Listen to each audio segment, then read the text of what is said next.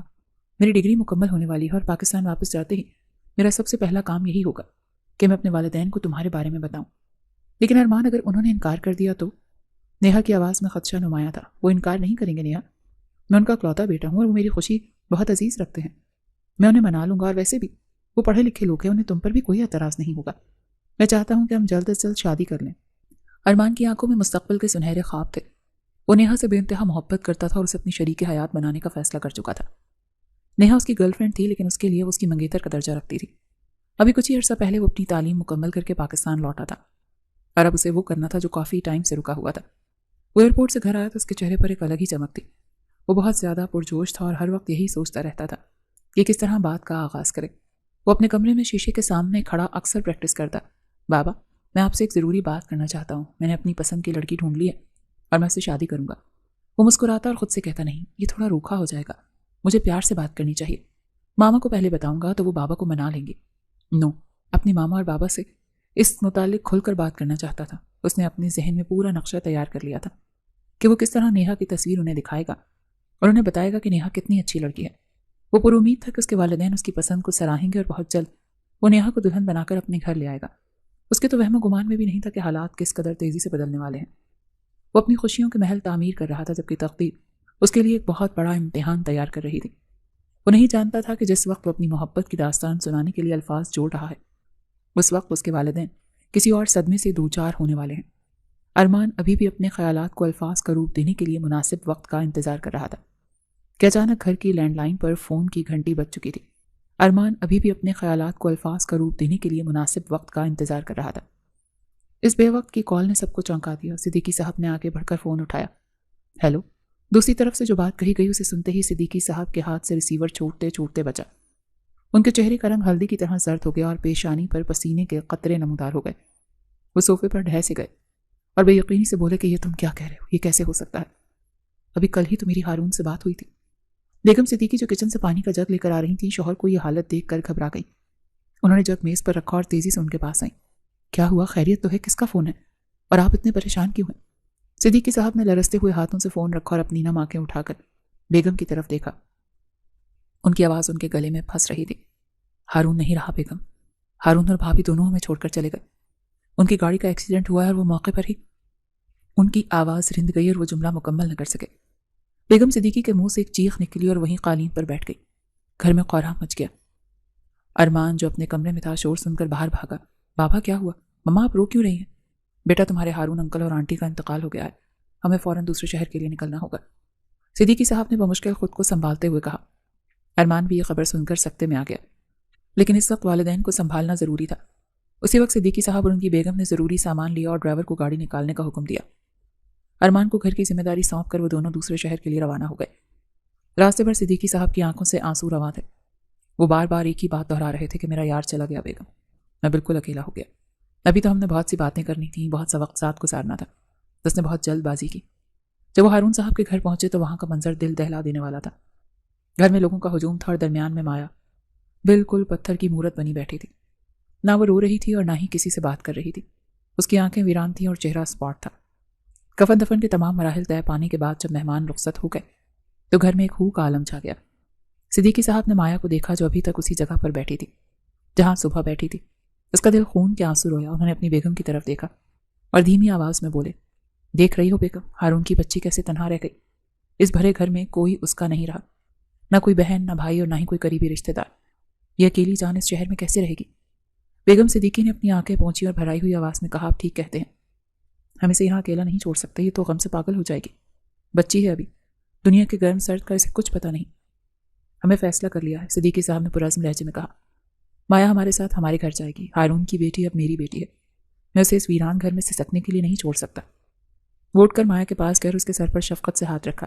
مایا بیٹی، مایا نے خالی نظروں سے اوپر دیکھا، اٹھو بیٹا اور اپنا ضروری سامان پیک کر لو۔ مایا نے سوالیہ نظروں سے انہیں دیکھا تو وہ بولے، تم یہاں نہیں رہو گی مایا، تم ہمارے ساتھ ہمارے گھر چلو گی، آج سے وہی تمہارا گھر ہے اور ہم ہی تمہارے ماں باپ ہیں، میں اپنے دوست کی نشانی کو ضائع نہیں ہونے دوں گا۔ مایا کچھ نہ بولی، بس خاموشی سے اٹھ کر کھڑی ہو گئی۔ شاید اس میں انکار کرنے یا بحث کرنے کی سکت ہی نہیں بچی تھی، اسے جہاں لے جایا جا رہا تھا وہ جانے کے لیے تیار تھی، اس کے لیے اب ہر جگہ برابر تھی، کیونکہ جن سے گھر گھر بنتا ہے وہ تو اسے چھوڑ کر جا چکے تھے۔ صدیقی صاحب نے گھر کو تالا لگایا اور مایا کو گاڑی میں بٹھایا۔ جب گاڑی شہر کی حدود سے نکلی تو مایا نے مڑ کر اپنے گھر کی طرف نہیں دیکھا، وہ اپنے ساتھ صرف یادیں لے کر جا رہی تھی۔ صدیقی صاحب اسے اپنے ساتھ لے آئے تھے، یہ جانے بغیر کہ ان کے اس فیصلے کا ان کے بیٹے ارمان کی زندگی پر کیا اثر پڑے گا۔ وہ بس یہ جانتے تھے کہ انہوں نے دوستی کا حق ادا کر دیا ہے۔ مایا کو اس گھر میں آئے ہوئے بھی کچھ ہی دن گزرے تھے، لیکن گھر کا ماحول بدل سا گیا تھا۔ وہ اپنے کمرے میں بند رہتی اور بہت کم باہر نکلتی۔ صدیقی صاحب اور ان کی بیگم پوری کوشش کرتے تھے اسے گھر کا احساس دلائیں، لیکن لوگوں کی زبانیں کہاں رکتی ہیں۔ محلے دار اور رشتہ دار جو افسوس کے بہانے آتے، ان کی نظریں مایا پر کم اور گھر کے حالات پر زیادہ ہوتی تھیں۔